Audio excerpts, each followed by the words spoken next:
There's room for the 6 to 8, certain trucks in all in freight, red and green and brown and blue, and the really useful crew, and all is different rules to play around 10 minutes chance far away, down the hills and from the bends, Thomas and his friends, down the hills and round the bends, with Paravoz and his friends.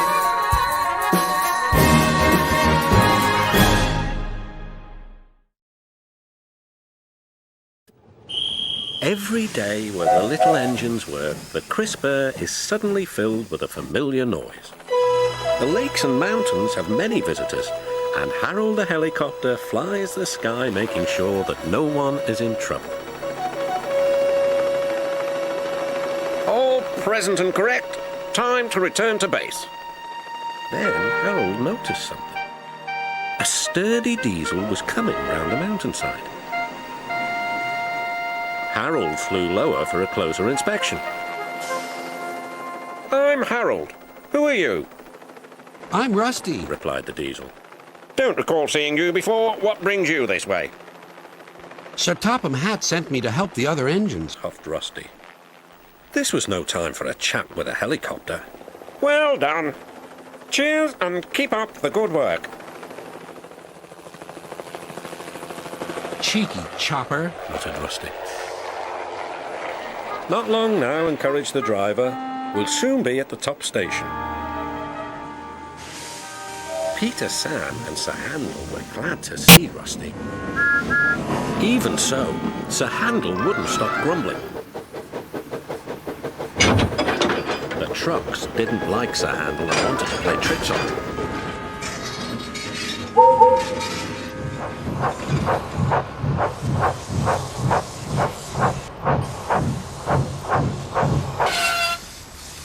No one understands our feelings, sympathized Gordon. Now, if you were ill, you couldn't shunt cars, could you? Good idea, replied Sir Handel. I'll try it. He did so next morning. I don't feel well, he groaned. There wasn't time to examine him, so some of his trucks were coupled behind Peter Sam's coaches. Rusty promised to follow with the rest. Peter Sam didn't mind the extra work. He left his coaches at the station and trundled cheerfully on. Soon they reached the quarry where the trucks were needed. Empty trucks at the bottom of the slope are hitched to a steel rope. Loaded ones at the top are hitched to another. By their weight, loaded trucks run down the steep slope, pulling the empty ones up.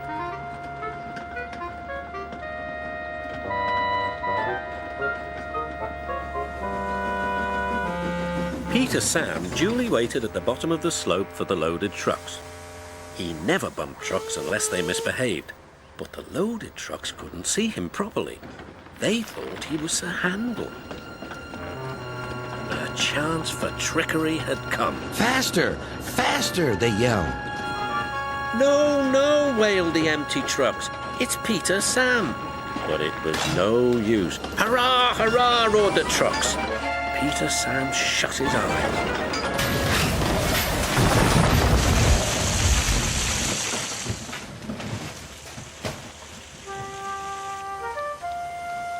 Beep, beep, wailed Peter Sam.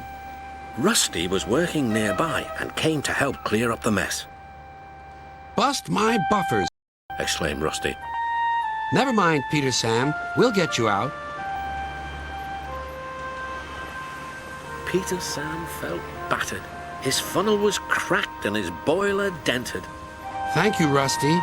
He sighed and limped slowly home.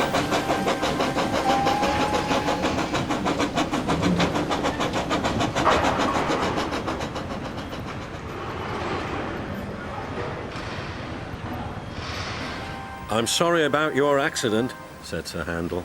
I always stand well back. Trucks don't like me. Why didn't you warn me? I didn't think. You never do. You can start thinking now while you're doing Peter Sam's work as well as your own.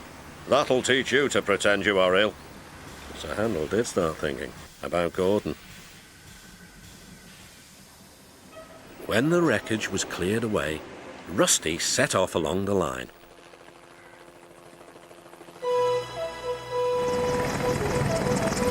Splendid to see you again, whizzed Harold.